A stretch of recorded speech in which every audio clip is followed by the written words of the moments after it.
The Brisbane Lions Fancast wouldn't be possible without our 2024 sponsors, Hop On Brewery Tours and Crisp Communications. Hop On Brewery Tours give you the chance to learn and experience some of the best craft breweries across Brisbane and the Gold Coast. Check them out and book yourself a tour right now at hoponbrewerytours.com.au.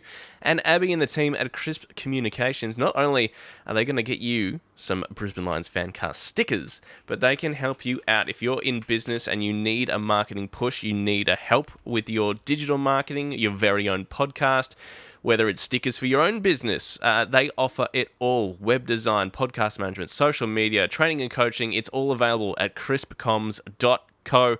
Make sure you check out Abby and the team because they will get you everything you need to get your business skyrocketing.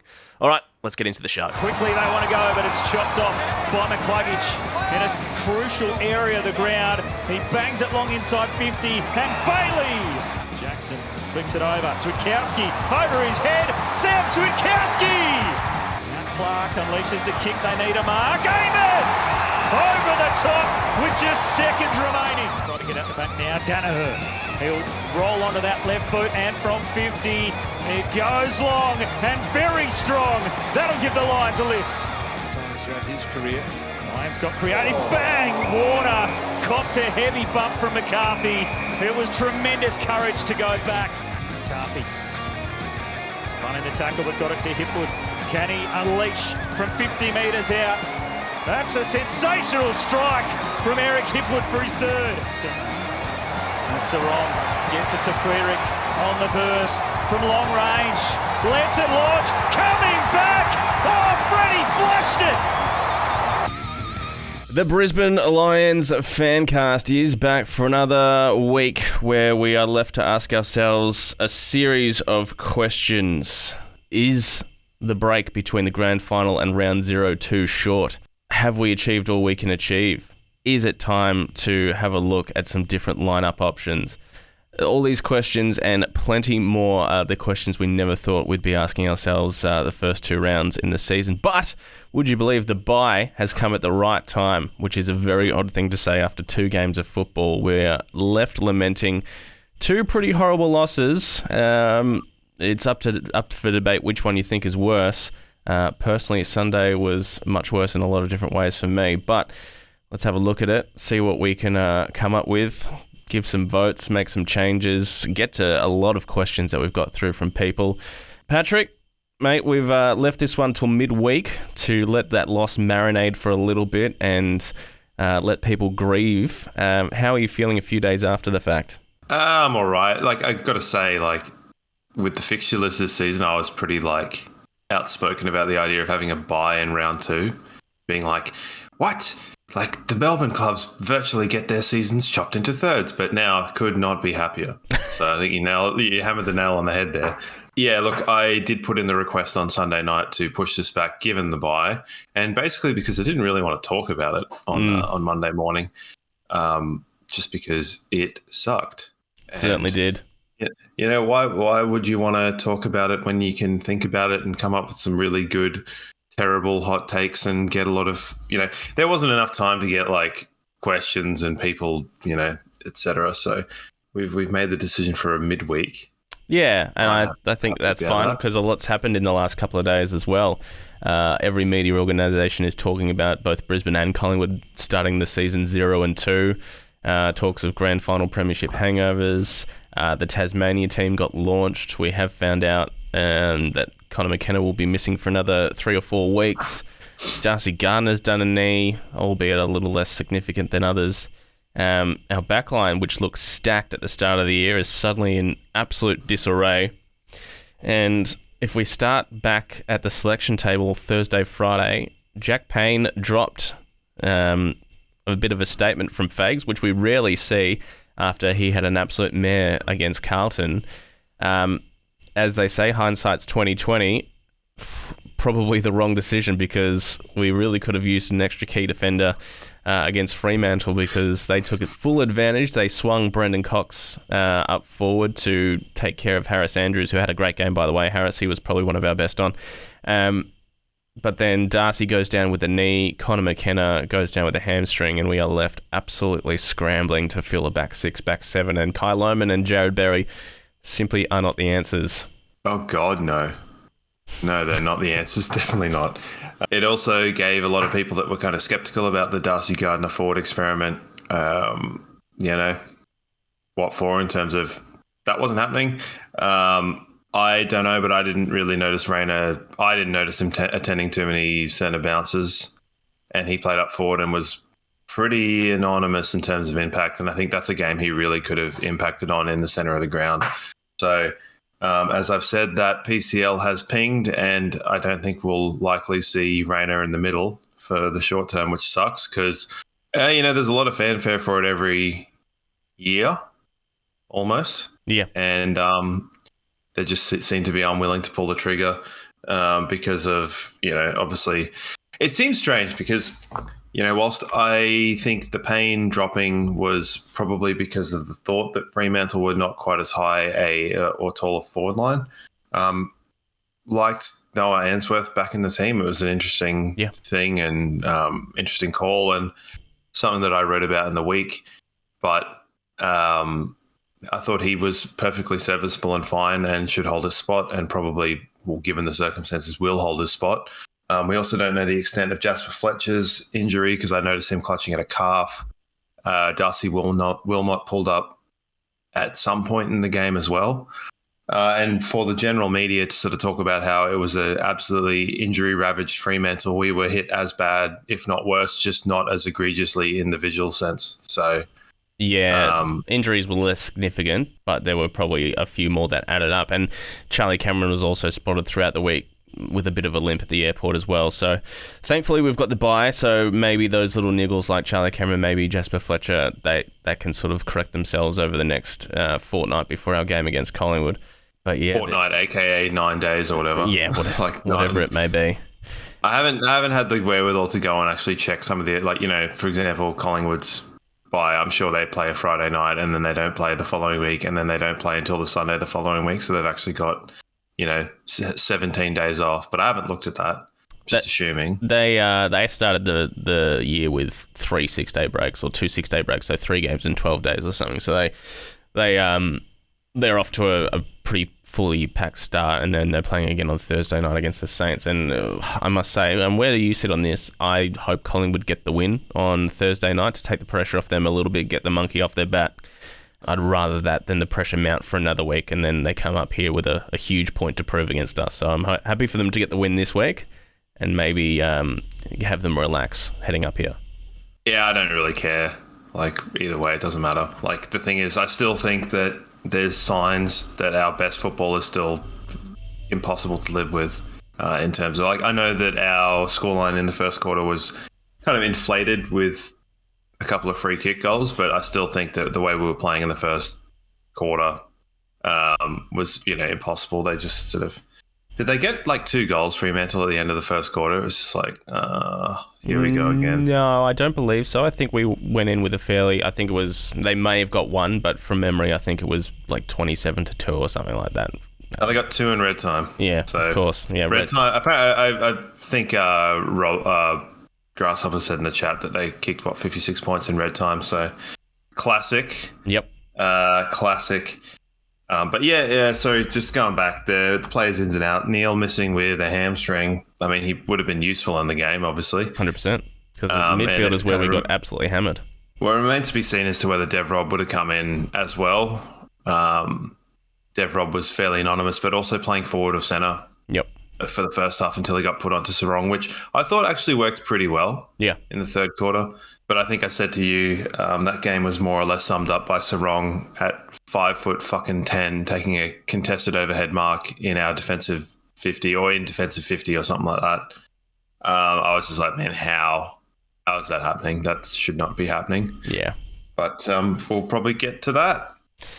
It was, plenty of anomalies, but yeah, the midfield is where... There's probably 2 games in a row. The midfield has been the source of where we've fallen apart. Our best players this week were defenders or forwards. Both key forwards actually had pretty decent games. It's very rare that Hipwood and Danaher kick 3 goals apiece and we walk away with a fairly convincing loss, which is quite strange, but good to see them get on the board. Charlie is a shadow of himself at the moment.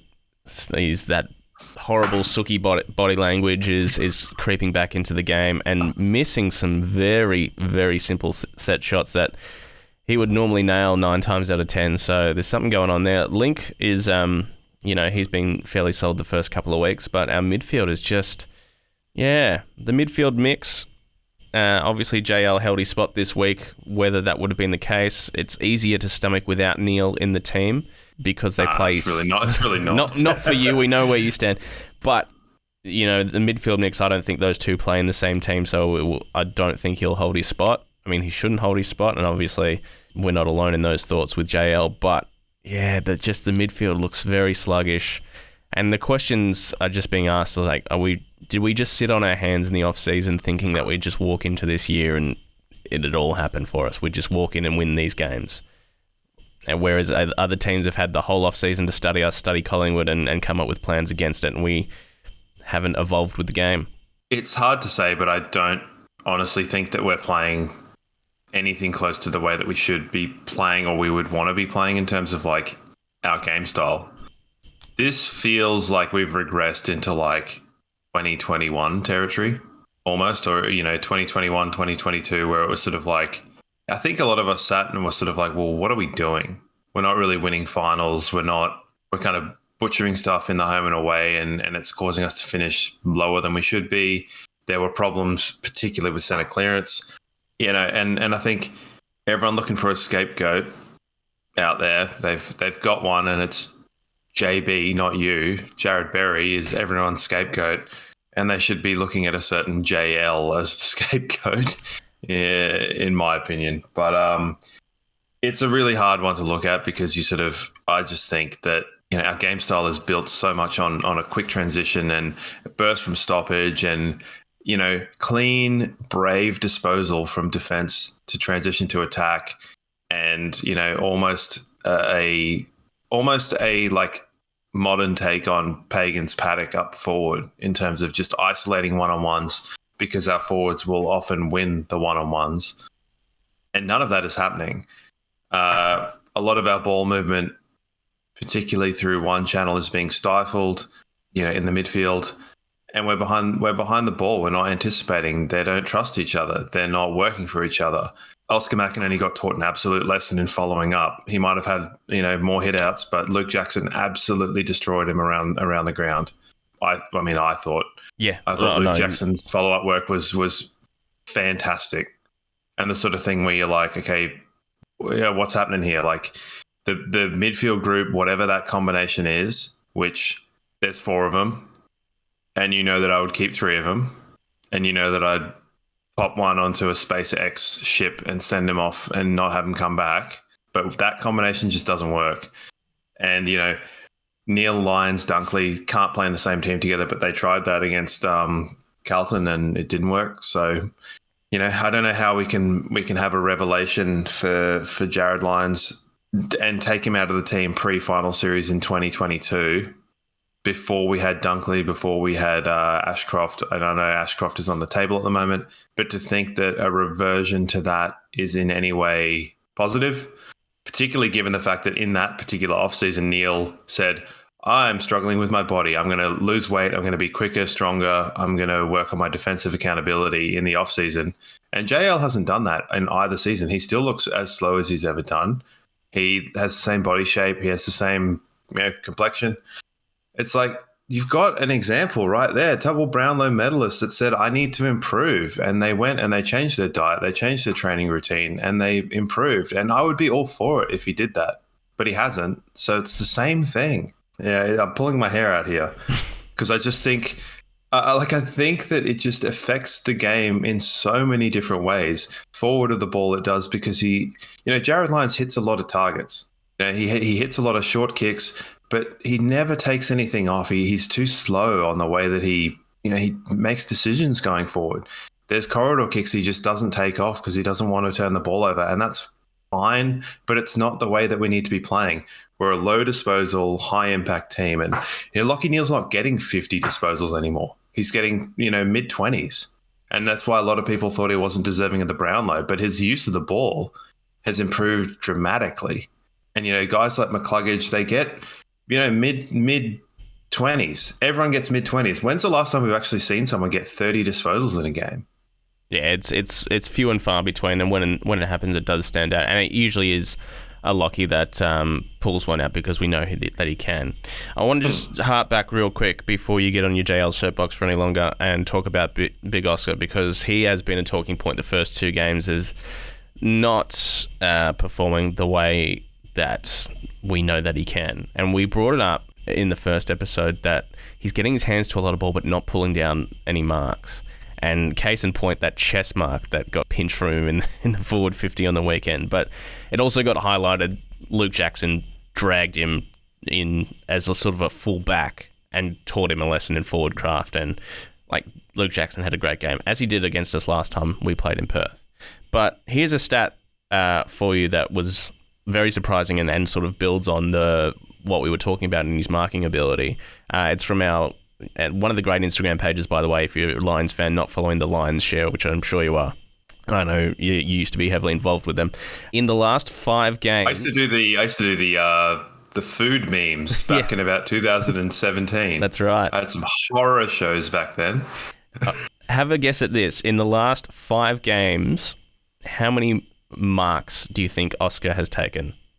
One? 2. Oh, if we were playing Price is Right, I would have done all right. Yes. No marks since the prelim, where he took 2 marks, and none against Port in the qualifying final as well. So 2 marks in 5 games for a man that we used to sort of fairly heavily rely on to drift up forward and clunk him. He's regressed in that, and I'm sure that can be corrected, and maybe it's just a bit of bad luck. But he's another one that is a shadow of his former self at the moment, and he's not alone. There is too many passengers around the ground underperforming. Has he got his wrists taped? I don't know from off the top of my head. If I'm imagining him, I can't see that. I don't think so. I'm inclined to say no. Because my dad would be sending emails from the afterlife to try and get them to make sure that he's putting tape around the wrists, because that was always sort of a bit of security in the old. I mean, I always tape my wrists if I'm ever going out for a kick at the park. So just shows how much difference it makes. That's surprising whilst simultaneously being unsurprising. Hey. Yeah. It's alarming. Yeah, it's not great, is it? Because also you like, what is it, 2 in the last 5 games? It's also 0 in the last 3. Yeah. Yeah.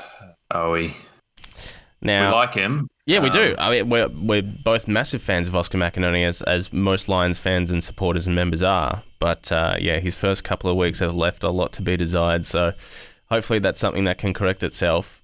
But our backline, which started, as I said, stacked at the start of the year, was spoilt for choice to the point where we're flirting with the idea of Darcy Gardner going forward. Suddenly, Kadeen out, Kenny out, and Gardner all out, left scrambling, and I'm fully jumping on board the David King bandwagon here, and Dane Zorko needs to go behind the ball. Yeah, I think we need to now. Just with the Coleman thing, I wrote that I thought that Zorko was most similar in terms of disposal and the willingness to take on the corridor kicks, but I thought that his defensive accountability might be a bit suspect. That was just keeping in mind a lack of Kadeen Coleman. Now without Coleman and McKenna, I think somewhere between that and it's tough. But does he have the body for the whole season? That's the thing I've got a question for. So he's looked pretty good so far. Yeah. So he is hoping he might be one that talking about JL's lack of adaptability to changing age.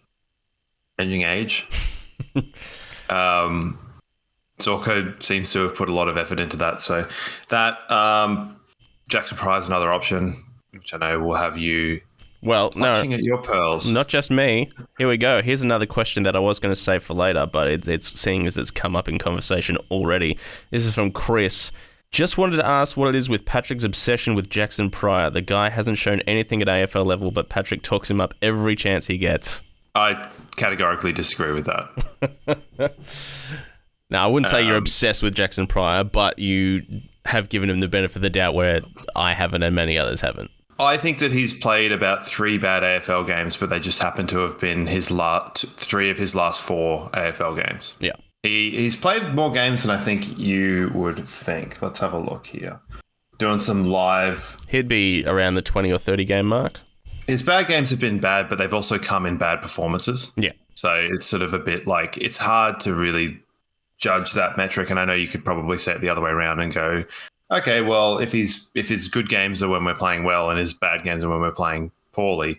But that said, he had a bloody blinder against Hawthorn in Tasmania when we played poorly. So let's have a look. Well, while you're looking that up, our backline, we didn't have to put Zorko behind the ball because McKenna was coming back. Now I think we're at the point where, yes, we'd love Zorko's use of foot forward of the ball, but we have to put him back now to plug that hole, at least until McKenna comes back, maybe a bit more long term.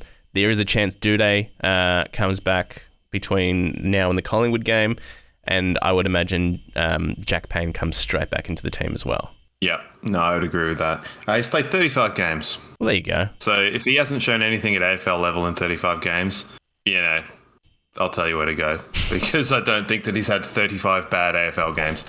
And if we're going to go, with that in mind, he's played a lot in the twos in the VFL, and he's consistently been a high performer in the VFL. People are always talking about Kyle Lemon being the next best thing, and he hasn't shown anything in AFL ever. Actually, ever. Hasn't had a good game, but he's shown plenty in the VFL. So I just think people judge players by different metrics depending on what suits their argument. So, well, I mean, the bad games stick out. I guess that's what it is. The bad games stick out, especially after a loss. So, yeah, that game against Hawthorn last year will stick out to me as one of Jackson Pryor's absolute worst. And then that preseason game, he showed nothing as well. So I'm reluctant to bring him into the team, like more reluctant than you or perhaps others are. I think we should try other options first. Tunstall, where does he fit into the team? Probably not as a half-back, but perhaps as a sub, because as you said, Lohman in the first 2 games has had moments where he's looked okay, but certainly, I guess, par, nothing above that. But he has also, hasn't risen to the challenge either. Maybe a full game at AFL, I don't know. But at this point, we can't be sort of taking gambles at the moment, and we need to find a win. Yeah, it is a little bit tough to know what to do, because do you stick or twist with certain players, and there's certain ones we want to twist on. And I think, like I wrote last week, I gave pseudo pros and cons for each player to come in for Kitty Coleman, and I ended that article with an idea on a restructuring, which I thought probably could work in the short term, but then could have some detrimental effects going into next season or whatever. But there's no choice but to have that now, because we've lost our 2 most aggressive ball movers. So, the changes will be interesting this following week. And I'm not overly looking forward to it, because I think you never know. We could get the people's choices, and I'm sure it would be quite fun to do a people's changes. Yes. What do you think, Brooksy? Well, we nailed it. Absolutely nailed it last year. Yeah, that's true. Yeah, whether we get to changes later in the episode or next week before the game against Collingwood, I'm not sure, but I don't know that it will. I don't know that it will involve sweeping changes. That's not Fagan's style, unless he absolutely has to. I think there'll be a couple of necessary ones, obviously due to injury and stuff, but it won't be any more than that, I would have thought. I mean, just to stick on this Freo game, once again, the hot start, with 3 of those goals gifted to us by the umpires. I mean, they were there. They were there, but it gave us the false set. Like, it wasn't exactly the barn-burning start that we got against Carlton, where we just looked invincible. There was elements of it. Yeah, we trapped it in our forward half, and they could barely get it over, the centre circle for a period of time. But it wasn't as convincing as that start we had against Carlton, that's for sure. No, I mean, I don't think that any team will play as hot a quarter as we did against Carlton in the whole year. So if that's the metric that we're looking at, it's a hard one to follow. But I think if we maintained the way we played in the first quarter for the game, then great. But I think my mum, actually, she didn't watch the game live, and I got a message from her saying, I'm halfway through the second quarter and the writing is on the wall here. Is there any point in watching the rest of this game? Virtually. And I said, no. Spoiler alert. So, yeah, I mean, well, she asked. So, True. But yeah, it's just that level of intuition of knowing where the game was going as it was happening is kind of becoming a bit of familiar territory for us a little bit. And like, it's the sort of game where, what were we, 20 points off in the end? It really glosses over some cracks. And I hope it's not the case, because I think that is one thing, levels of accountability within the team and sort of saying like, are we actually challenging ourselves? And I think that Fagan copped a fair crack in the media last week when Neil came out. And I think the headlines for what Neil said were far more scathing than what he actually said. It was like, Neil criticizes lazy team and says they haven't won anything. And I'm like, yeah, he doesn't really say that. Like, that's not what he's trying to get across. He might use those words in slightly varied orders. But then for Fagan to come in and kind of take the ice off it when no one was putting heat on Lockie for that just seemed a little bit tone deaf. It was very strange because everyone, and I try and consume and absorb as much footy media as possible, especially when it comes to Brisbane. Everything I saw about that press conference that Lockie did was like glowing. Everyone was surprised, proud, and impressed by Lockie's candour. I didn't think Fags needed to come out and slam the media in the way that he did, which is a bit strange. It just feeds into a lot of people that really sort of think that Fagan is too nice, or, the Fagan's favourites trope and stuff like that. It really played so much into that sort of thing. And it's like, what are you doing, dude? Like, let your leaders captain. Yeah. Or let your captains lead and, like, back them and say, yeah, I'm happy that we have strong leaders that are willing to say what needs to be said to the team. Like, don't be like, we all kind of know that. It's like, you're not making it easy for us to convince people that you're the right coach for the job. Yeah, I mean, and obviously after a loss, there's a lot of people that come out with we need to sack Fagan, he's taken us as far as he can, haven't got the killer instinct, all that sort of stuff, all that same rhetoric that appears after a loss. But, I mean, I don't think there's any sort of credence to that. There's nothing going to happen in that respect anytime. Well, I'd say there's no more credence to that than there would be anyway. Yeah. And we've talked like candidly about it in the past, where I sort of think that he's coming to the end of his coaching career with us. And I think that, if he wins a flag, he will probably retire. And I also probably think that this will be his last year, but I don't think that's because he's lost his touch or because he's not a good coach. I think win or loss, it's probably the case. Well, I think there's no, like, I guess look at where we were to where we are now. And it's like, it's easy to forget that, isn't it? And he did that. He gutted the playing list. He created a winning mentality and a good club culture and attracted big players early on. Like, in his first 2 years when we were finishing bottom, Lachie Neale, Charlie Cameron, probably some other guys I can't think of.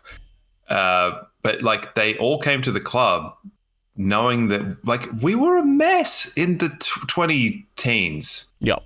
And they all said the same thing. It was a coffee with Fags that got them over the line as well. So, I mean, yeah, it's definitely easy to forget where we have been, and I guess it's also what makes this start to the year feel so much worse than maybe it actually is because the expectation and the hope for us coming into this year was it's basically a premiership or nothing. Like, that's the pass mark, which is a good position to be in, but it also invites this, this heinous sort of pressure, and every loss is scrutinised within an inch of its life. Whereas the reality is the start of this year, 0-2, is not too dissimilar to last year, not too dissimilar to 2021. We were 1-3 last year, and then that loss to the Dogs. Everyone's saying the same thing. We can't win a premiership with Hipwood and Danaher as our key forwards. Fagan this, Fagan that, whatever. It's 2021 the same thing. We started 0-2 and scraped into top 4 with that crazy win against West Coast towards the end of the year as well. So we've been here before. It just feels worse this year for some reason. I don't know if it's because of the nature of the losses or whether it's just the pressure and expectation of this on this team is just so massive. I think there's an element of a lack of polish and professionalism around the way we've played these first two games, where you can kind of go, all right, they're getting there. They might have a misstep leading into this sort of thing, but it's really like we should be carrying ourselves better and we should be not really allowing this to happen. That's kind of the mentality around it, which whether is right or wrong is kind of neither here nor there, because they're kind of at the stage of they're talking the talk, but they're not walking the walk. Well, that's it. And like all the talk over preseason, the word hungry was used so much, the way they addressed the grand final and, the famous meeting on the Wednesday after it, everyone wrote down what they didn't like. And then after the first loss against Carlton, Lockie comes out, goes bang and whacks, the team's performance, uses some, emotional language, uses lazy, uses selfish, shitting on your teammates, all that sort of stuff. And you think, yep, all right, okay, show it to me now in a game against Fremantle, which most people haven't got them in their top 8, Fremantle. There'll be the odd pundit that does, but generally speaking, it's a team we should walk away with the 4 points from. And then to show another performance very similar where we seemingly haven't learned that's what just makes it feel so much worse than it potentially is. Yeah, I think you're right. There's two elements of the expectation. There's what we're bringing as fans and what they're putting down in the media. And I think they're kind of aligning, all things considered, in terms of what we're expecting and what they're expecting, but the performances don't dictate that. So that's what's making it hard, because I don't necessarily think that that's been the case in any other season. No. Where, we haven't talked up. We haven't been talked up. We talked about a quiet preseason in terms of, anything said about us, but there was still a lot of people that thought we'd be a lot better than what we are at this point in time. And, I still think we'll finish in the top 4. I just think that things are going weird at the moment. That's one way to put it. And I mean, yeah, there's in the back of my mind, there's that same faith that you've got that we will at least qualify for finals, but top 4 just feels so far off at the moment.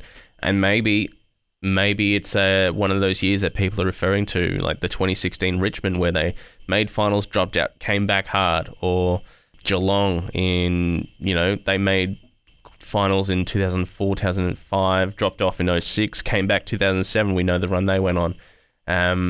Melbourne drop off. There's cases of it that's happened, and maybe we're in for a year where we maybe don't make finals. I hate to think about it.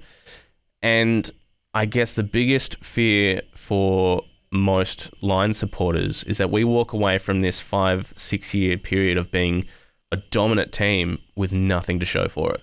Yeah, I mean, I suppose the perception of that and, where we finished on the ladder doesn't lie, but I still am far less in, agreement with how long the successful time is.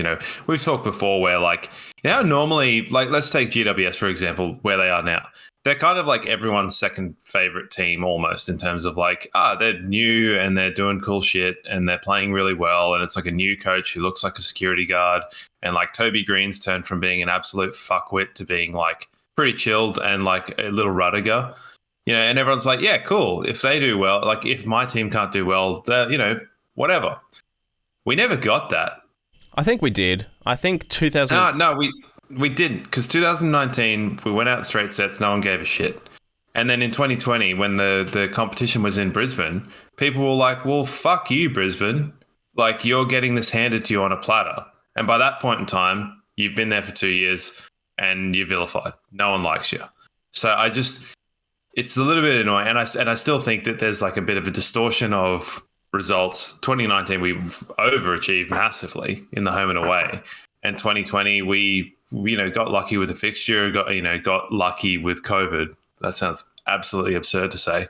And I really think from 21 was when we were kind of actually expecting to win the Premiership or, challenge for a Premiership 1, 2, and 3. So it's the 4th year of 4, in my opinion, with 2 seasons that ordinarily would have been us finishing in the 4 to 8 position. We just spiked massively. So that's my opinion. I don't know if that's what anyone else shares, but it irks me a little bit to hear that we've been up the top for 6 years. It's we sort of have, but we technically have. I mean, the reality is, we have, yeah. Yeah. And I think technically we have, but it's a circumstantial thing. It's not the case of just I don't know about you, but I might have said last week that I thought we'd win 14 games in 2019. I didn't think we'd win a premiership. I was like, finish in the top 8 and win a final. We never had that. Where to go from here? Get out the scythe and cut down some players. Well, like I said, I don't think there's going to be massive sweeping changes from the team that took the field on Sunday. Just the ones out of necessity, with maybe 1 or 2, tactical changes in that. I don't think there's going to be 5 or 6. You may see 3 or 4. 3 or 4 is still a lot for us. Yeah. And I understand that it's a necessity thing, but... 2 of them come from injury. I suppose, yeah. All right. Thanks to hoponbrewerytours.com.au. He says regretfully. No, let's do some votes, and I'm not letting you strong-arm me into giving all 3 Lions players votes. I'll give you one. I'll give you one Lions player to give a vote, and that's going to have to be enough for you today. Does that mean, do I have to vote for... You can vote however you like. Yeah. Can I be really petty? Sure. Yeah, hell yeah. Let's do it. All right. 3 Sarong, 2 Luke Jackson, 1 Harris Andrews for me. All right, fair enough. Well, I'm going Cox 3, McDonald 2, and Warner 1. There's petty, and then there's that. The last time I tried to do this, you cut it out of the final cut. GWS last week when I gave the dude that got bumped and did an ACL. That's right. Yeah, that's right. But no. Sarong, Jackson, and whatever you said. Yeah, look, let's be more real here, because you can't always be a funny asshole, but here we are. Because it is a Lions podcast, I'm going Hipwood 3, Harris 2, and Danaher 1. Yep, and I'm not going to argue with that, being a Lions podcast. I do understand the thought process behind those ones. The silver lining, good to see our key forwards sort of do their job. And that's not to say they don't always do their job, but good to see them do their job and get reward on the scoreboard. It's just strange that both our key forwards are kicking 3 goals and we're not walking away with a win. As I said before, it's an anomaly, but it just goes to show how well Freo played on the day, especially in the midfield, because I don't think we've had a vote for a midfielder in the first couple of weeks. Dunkley did his bit on the weekend, and McCluggage tried to get things going. Tried to bite off exciting kicks, and I don't know whether it was broken tackles. It just wasn't quite clicking. He wasn't getting that last 3% on his finishing work that he normally would. But he tried to get things happening, and it just wasn't our day in the midfield. That's for sure. It's amazing what happens when midfielders are overcompensating for a midfielder that's not performing to an AFL standard. I want to just quickly say, Starcevic is interesting, our old ship of Starcevic, because when we are set up and pressing and there's pressure on the ball, he is fantastic. But as soon as we're in a bit of in trouble, he tends to struggle. His one-on-one defending is not quite as good when it's not on his terms, if that makes sense. Yeah. He's very much when he's dictating what's going on, he's great, because he was awesome in that first quarter. And then he just sort of, a bit a la grand final when he's under pressure and, he's not in control of what's going. It's a bit hard. So I feel bad for him, because I think the pressure on the ball is one of the biggest issues for our defense. 100%. And it's just not happening. So let's move on from that. Well, that's it. The midfield just got walloped, and our backline from halftime onwards was just a complete mishmash. And suddenly Jared Berry's having to do so much more than he's capable of. Starcevic the same. They're suddenly getting asked to do much more than their normal job, and it just, you got Oscar floating down there. We're down to 1 tall key defender with Leicester as the second key when they've got Cox, Tracy, and Amos all down there as their sort of tall forwards, with Luke Jackson floating down there as well. So everyone was asked to do a little bit more than what they are generally capable of, especially for a full 4-quarter performance, because McKenna goes down, because Gardner goes down, because we've dropped Payne and we've got no Coleman. So everyone's just asked to do that much more, and it just didn't happen. Prune Tracy. That's all I could think of every time he got the ball. How good was Frederick's goal? Holy shit, he led with that. Amazing, yeah. He's a very fun player to watch, Frederick, and, I'm happy for him to do that against other teams. But yeah, fantastic goal on the run from outside 50. Brilliant. See, it's kind of like a hindsight thing, but you look at it and go, okay, so... Because I said to you before the game, I was like, man, how good's old mate going to be against Brayshaw, Sarong, Fife, Hayden Young? I was like, we're in trouble here. It's a big physical midfield. And you're like, maybe someone should have been like, hey, do you know who's basically the same size as Nat Fife, but a bit younger and equally as robotically mobile? Jared Berry. You know who's previously done tagging jobs pretty well? Jared Berry. Let's put Jared Berry on Nat Fife, simplify his game, and not put him at half fucking back. Okay, cool. Good. Let's put Dev Rob on Sarong. Okay, cool. And then what have we got left? Dunkley against whoever. Yeah.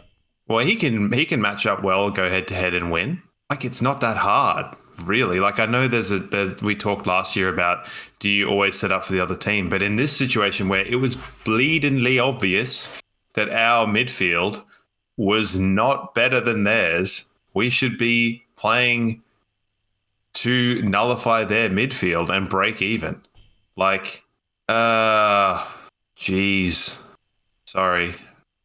Yeah, I've lost today. In years gone by, like, we've been able to cover for Lockie not being there. I mean, there was that famous stretch 2 years ago where it was like 6 or 7 games without Lockie, and we won them all, basically. Yeah, it was Matho. Yeah, Matho was the one that came in and filled the hole, and he was the guy that came in that 2022 final series that you speak about when JL got dropped as well. Not on the list anymore. Call Wilston Grange. Get him back on a pay-per-play game like the 80s or whatever. Well, mid-season draft, perhaps. We've got a spot or two. All right. I've seen your Twitter post. I don't, or X or whatever it is. Yeah. Okay. Let's move on to questions about the game. All right. Thanks to Crisp Communications, crispcoms.co. Let's get into some questions. And I do have some good news. We have heard from our friend Capish. Hey there, it's Capish. So, if you're wondering how I was doing after the choke in round 0, I was not doing well on the night, but I did manage to recover. But, fuck, we're 0-2. What do we do, guys? Like, I'm not sure if we're going to win the flag or not, because last time I checked, no team has won the flag from an 0-2 start. So, I mean, like, there's teams who have won the flag from a 3-2 start, but, like, yeah, I don't know what to say about this. Help me. Cry for help at the end there from our good friend Cabish. Good to hear from Cabish. There was some genuine worry amongst our listeners when we hadn't heard from him for over a week, and where he sort of forecast what would happen after a capitulation. It sounds like wherever he is, he's having a very scenic, lovely walk in the morning. Got some birds in the background there, which was great. Yeah, 0-2 Premiership. It's not impossible, but yeah, the history says the odds are stacked against us. They are, and harping back to his initial question, I think the one that I never heard, or I heard later, and it kind of had lost all of its potency at that point in time. The worst case scenario being a 3-2, I was like, that's a very good worst case scenario. Well, now it's our best case.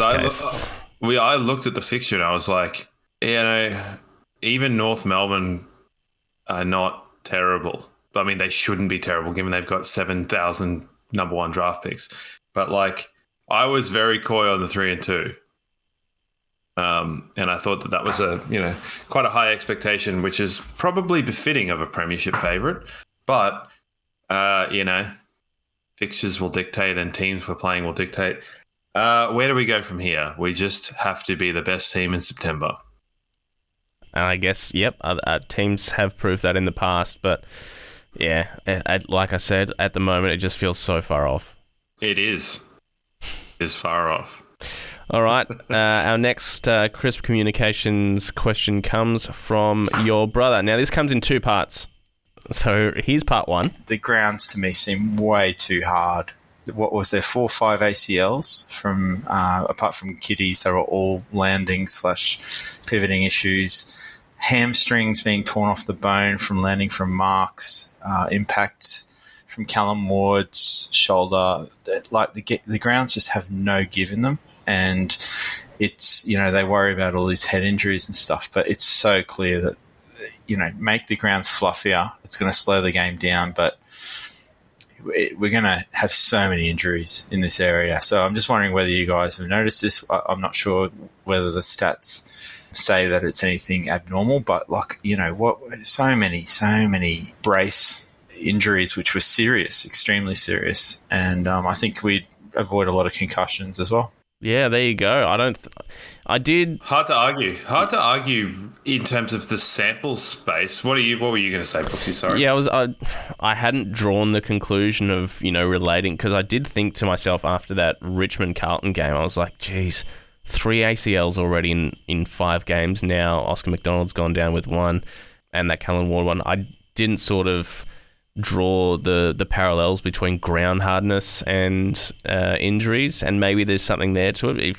If the goal of the AFL is to get the game moving faster, maybe that's a directive to groundskeepers to keep the grounds a bit harder, to allow for that. I don't know. So let's put it in perspective here. So at the MCG, we had Taylor Swift performing 2 weeks out from AFL. Yep. Pink was at Marvel. We had World Wrestling pay-per-view in Perth, Elimination Chamber at Optus. And that was talked about jokingly on commentary. And I did enjoy Link McCarthy's spine buster. But yeah, the ground seemed to be hard because they're doing other shit there. More than anything. Like the 2 ones that happened at the Gabba, the Coleman one was an impact and the Doherty one was less. It wasn't a landing one per se. So yeah, it's definitely, I feel like there's been more stuff like that already this season, and if you're going to put it down to it being a short off season or that sort of thing, I don't necessarily buy into the short off season because I watch a lot of Premier League and association football. So it's like those guys, they play from their seasons August all the way through to April. So they get May, June, July off. And oftentimes there are international tournaments within that bracket. So you can condition yourself quite quickly these days. And I don't think that's necessarily the case. You could argue you don't need necessarily, you need athleticism for, soccer, football, but you don't need the physical strength as well, as much. You don't need it as much for a full contact sport like AFL. True. But it's probably equally as demanding on limbs, particularly I've found that I've had a lot more lower leg injuries playing soccer than AFL, and that's because you've got people literally kicking your legs. Well, that happens too. Just ask James Sicily. Yeah. We're not kicking the ankle. He was going more for the old up and under. The last time I did that to someone was indoor soccer, and I got a blue card. Yeah, well, apparently... Went from the field for 4 minutes, and I came back on, and it was funny. But yeah, no, I think that's something to be put on watch, and I think that it's probably the monetary reward of Taylor Swift playing 3 concerts or whatever at the MCG is probably worth more than the ACL of a couple of players, which seems insane. It does. Yeah, look, I don't know. It's getting into tinfoil hat conspiracy theory for me, but maybe there's credence to it as well. So I don't know. It's for smarter minds than I. Here's the second part of your brother John's question. Why is Lions in the team? I just don't understand. I'd rather we had the chance to walk away with a couple of losses anyway if we were struggling in certain areas, and we could have blooded some kids through there and given a few different looks to our midfield. And he just is so catastrophic to the balance of the team. It's so obvious, and he's no pressure. So yeah. All right. Well, I want to caveat this. We have not talked. Yeah. Okay. Well, we haven't talked. I've been busy with stuff, so we haven't talked about this. All I got from him was because he was at work, I think, for the first few quarters of that game, listening on radio, and he came home and he said, I feel so bad that you've had to watch this guy play the whole game. And I said, it looked so good after 8 seconds. It looked so good. I was like, cool, concussion protocol, he'll go out. Beautiful. All right, well, I'm going to limit your time here because I know you could do a full podcast on Jared Lyons' vitriol here. The Jared Lyons experience coming on Patreon. No, I'll say, yeah, I agree. And I think it would have been a bit more circumspect to maybe blood some younger guys. But I think also we probably expected to win these games. So, yeah, I don't know why he's in the team. I wouldn't have him anywhere near my team. I said that last year. I said that this year. And that's about that. All right. Continuing with our Crisp communication questions, crispcoms.co, who are giving you free stickers, by the way. Check out our website, brisbanelionsfancast.com.au. Free Brisbane Lions Fancast stickers thanks to Crisp Communications. All right, Liam on Instagram. Interstate teams have a history of collapsing after a grand final loss. The list is in a strange position now. Do we think Fagan's method is the way forward, or has he taken us as far as he can? Also, who does Duday come in for? Now, I think, just quickly, Duday, Gardner, straight swap at this stage. Yeah, well, Duday's hoping, I think, to come in for Easter Thursday, but who knows whether he will. Yeah. Has Fagan taken us as far as he can? It's within a goal of a premiership, so it's kind of like, technically, yes, because we could have won that game under, a bunch of different circumstances. But also, does that really matter? Yes and no. I mean, yes, like I said before, like many other fans and members, it's going to be a really horrible feeling to walk away from this stretch of sustained success with nothing to show for it. And, Lockie said as much in his press conference as well. We know we haven't achieved anything yet. So, I suppose more so what I'm saying is like, it's almost like the implication of he's taken us as far as he can is more of a negatively connotated. Yeah. To go literally from the bottom to within a point, like, a laughing stock to within one kick of a premiership is pretty good. And I don't think really many coaches surely have gone from literally a wooden spoon to a grand final or a premiership. Surely not. I'm sure there would some that have done that. Yeah. But we want to win a premiership. I'm not saying that we don't want to win a premiership, and I'm not saying that anyone or Fagan doesn't want to win a premiership. We all want to win a premiership, and that's what they're trying to do. But has he taken us as far as he can? Probably, but I think that means that we could win a premiership because that's what nearly happened last year, and that's what the expectation has been. Yeah, there's frustrations with the level, like with the coaching style and stuff like that, but it's not just him making the decisions. No. That stuff on the weekend and in the Carlton game, that comes down to, on-field leaders as well. And for a team that has half their list in the leadership group, there is a noticeable absence of, other than Harris Andrews, of, the Patrick Dangerfield type, the Paddy Cripps type that says, all right, boys, come with me, let's get this done. And, leads by example. We just don't seem to have had that in the first couple of weeks. Yeah, I think it's mainly been palpable with the speed of the game and the momentum of the game. But, who would have thought that we would cough up 8-goal runs in back-to-back games, given that was like something that we'd actually actively worked on not doing last year.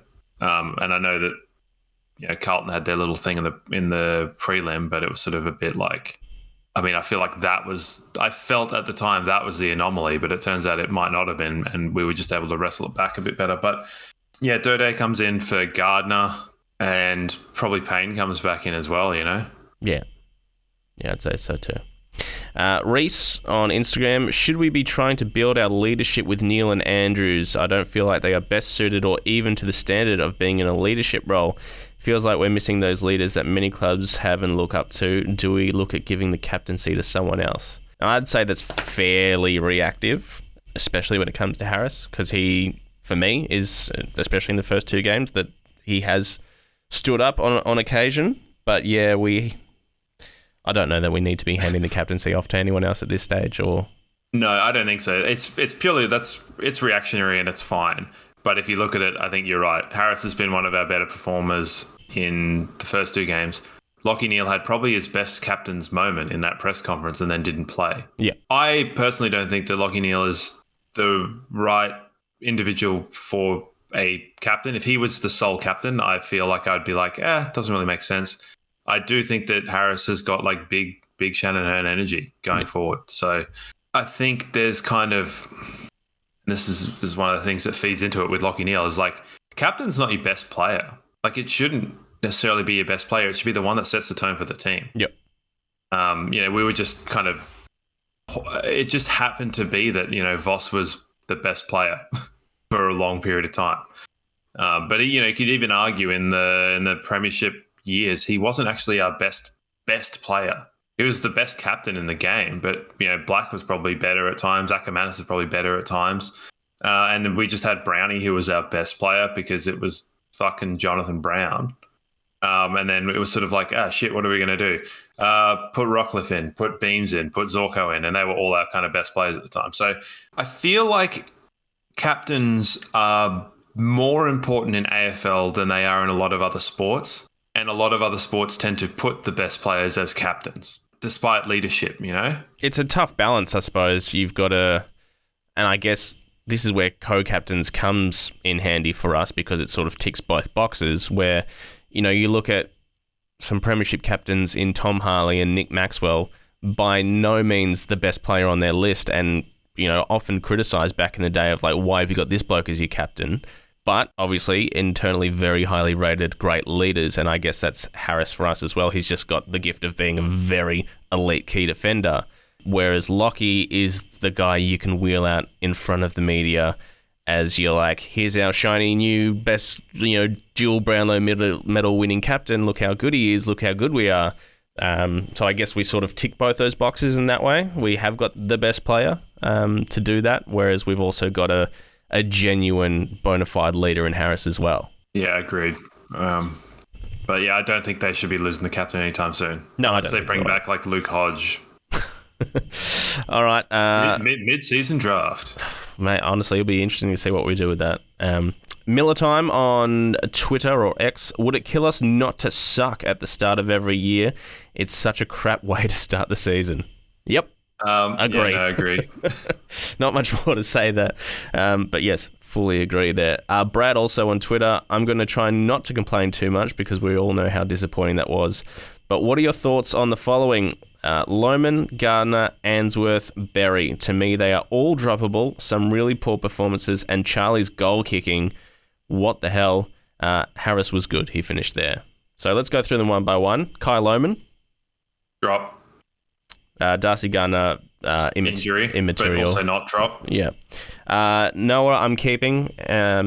Because he had 100% disposal efficiency at 15. Well, there you go.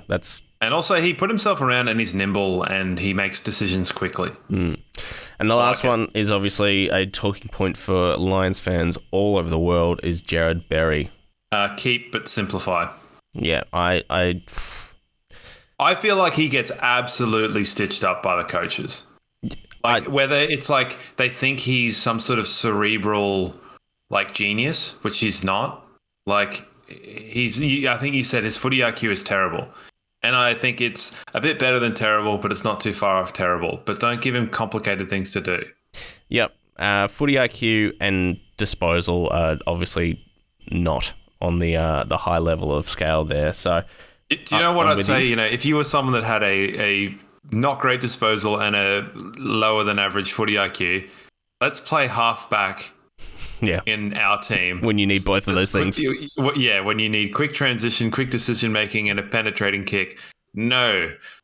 Don't do that. Yeah, he's got a big tank. His fitness is up there. Yeah, he's definitely suited to midfield wing forward of the ball. I think I don't see him getting dropped. I would be genuinely surprised if Fagan does pull that trigger and drops Jared Berry. But I don't see it happening, and I think, I'm with you. He needs to be moved. He's not a defender. He's not a halfback player. JC, and we've already spoken about this to an extent on the show. Please talk about Big O's taps to disadvantage. Yeah, actually, there was one that was insane. I don't know if you remember, but he's there. The midfield three are literally all in front of him, and he taps it behind himself. Yeah, and it's like, what? What was that? Like, it's like are you expecting your winger to sprint like a madman the 20 odd meters? No, dude. Yeah. But midfield combination. Yeah, and as we've discussed, O's had a poor start to the season. He's had a poor start to the season, and I can't see that being the standard. I think he will lift like others need to and will. But yeah, not a great. And that 2 marks in 5 games, that's rocked me a little bit. Yeah, 0 marks in 3 games. How about that? Yeah. All right, and I actually had a nice little chat to a fella called Jackson last night who sent us a message on Facebook just saying, hey, when's the... No, not Jackson Pryor. I'm not going to give away his last name here on the show because that's just... So if you're trying to find this man, his name is not Jackson Pryor. It's not. He was keen to know when the podcast was coming. And I had a chat to him. I was like, yeah. We ended up talking for 5-10 minutes. He said, how would you feel, and I'm paraphrasing here, it would be nice to have a Mitch Hinge in our backline at the moment. I mean, yeah, it would. In the similar sense that it, would have been nice to have Ben Keys last year or whatever. But yeah, no, if we had Coleman and McKenna and Wilmot, probably not. True. Yeah, it's one of those situations where you sort of look back on what you could have had at the moment. And and as I said to Jackson in the chat there, it's really good to see him and Ben Keys and Tom Berry at the moment get a good crack at it and play some decent footy. So, it's good to see that sort of stuff out there at the moment. Beautiful stuff. All right, let's get to changes, and we can maybe revisit this next week before the game against Collingwood. Changes, obviously, for me, Payne comes in for Gardner. Lyons goes out, as does Lohman. And obviously Kenny goes out as well. I think Tunstall gets a run in some way, probably as the sub. Duday also comes in. Zorko gets shoved behind the ball. And Neil comes in for Lions. Yeah. I'm trying to get Jackson Pryor in the team. That's what I'm trying to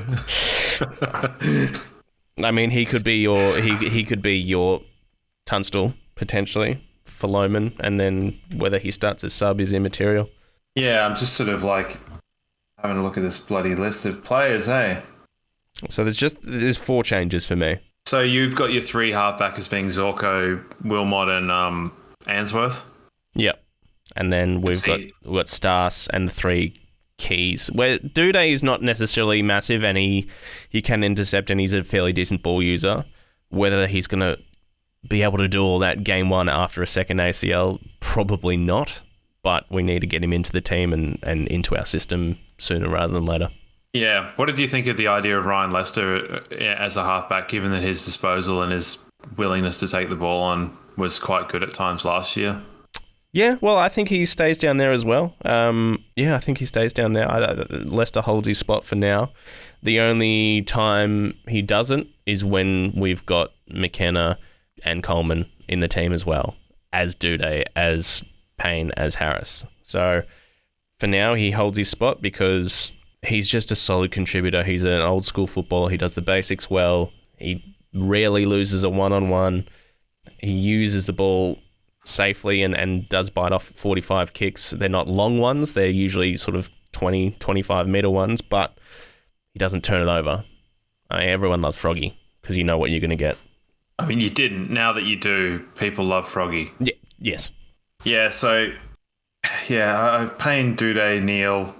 I'd throw Pryor in there because, I don't know, it's funny. Because you're obsessed with him. Seems to sign people up. And I've also, the people's change has gone dictated Sharp over Berry. Sure, yeah. I mean, he's just as likely as Tunstall for me. It'll be one of Tunstall or Sharp in for Lohman. And the thing is, it's like, if Charlie Cameron's not there, then Lohman probably sticks and plays, higher forward. So it's like, we will revisit this next week, I assume.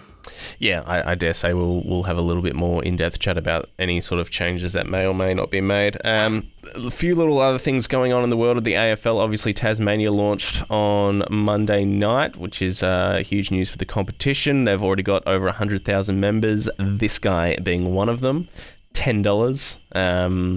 And I'm obviously not alone there. It was obviously a very popular thing to do. thoughts briefly on the design, colours, logo, Guernsey? There was some pretty funny, like, I saw it and I was like, the hell is that? Initially, whilst, yes, it was a state of origin Guernsey back in the day, I think that's when, sewing machines were fairly limited in what they could do. The big Sanskrit T was pretty funny. It's like, go the T's. Yeah. There was a lot of funny stuff about that. Colours are fine. I don't know which egghead thought doing a green logo on a green background was a good idea, but here we are. Yeah, it's fine. It's good. Yeah. Like, I think there's not really too much more to say about that. Richo looked absolutely thrilled to be there. Yeah, it's good to see a green team in the... Well, at least I could drop the T there. I think the Guernsey will probably be different anyway. Like, even just the way that Tasmania looks like it was done by a small child. So it's funny, but don't mind. Yeah. It'll probably look good. Yeah, look, it's the... I mean, I quite like the logo, albeit it looks like one of those AI-generated Twitch streamer sort of esports logos. I quite like it. Yeah, I thought they might be a little bit more daring with the Guernsey, but I do understand the tradition and it holds a special place for those, rooted in Tasmanian football history, so I'm not going to complain too much about it. But yeah, it'll be interesting to see how that unfolds over the next 5 years, and at some point I'll go down to the stadium and see my name written there in size 6 font as one of the foundation members. That sounds good. We will get to Gabba Stadium chat next week, but if you do want sort of a comprehensive chat about it, always check out The Raw Deal. Those guys have been on it for months and months, and they do a much better job than we ever could as well. So I'm sure everyone listening already listens to The Raw Deal. To another channel.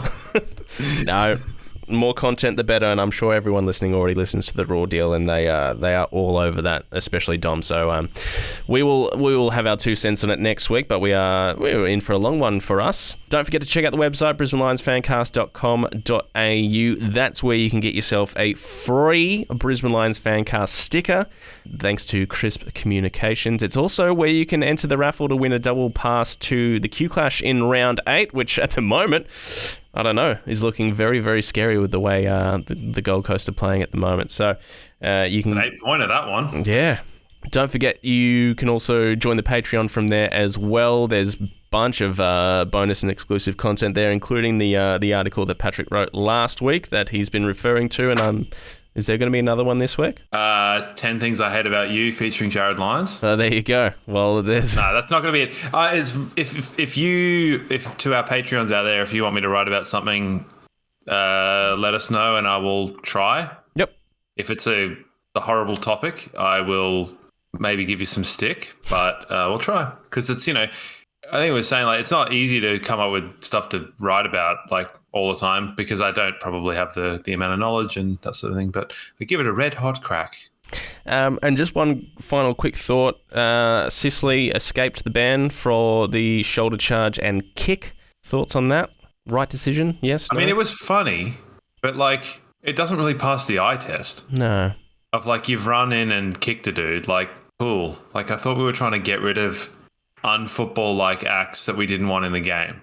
I think that Sonny Walters should have done a week, to be honest, because I thought intentional trips were a week, since the dawn of time. I remember that's Dustin Fletcher's only suspension was a trip that he didn't even realise he'd done in 7 million games. Yeah, I was a bit surprised and disappointed in that one, to be honest. It could be a little bit of me just genuinely disliking Sicily as well that's creeping into my thought process there. So, yeah, I thought that would stay as a week. Hewitt escaped. Mason Redman for a fairly similar action copped a week. So, already a couple of weeks in, there's some inconsistency. Yeah, the Mason Redman one was barely that. And also the other guy went for his head first. So it's like, the retaliator gets done every time. Well, that's it. Stay tuned. We'll be back next week with a preview for Collingwood. We'll chat about the stadiums, and there will be more videos popping up this week on our Patreon channel as well. So all that can be found at brisbanelionsfancast.com. Do all the links you're looking for, including those stickers, including your chance to win a double pass of premium tickets to the Q Clash in round 8 as well. Once again, massive shout out to hoponbrewtours.com.au. Book yourself a half or full day tour through those guys right now, and of course Crisp Communications that are going to be delivering you those fantastic stickers as well. Until next week, my friend,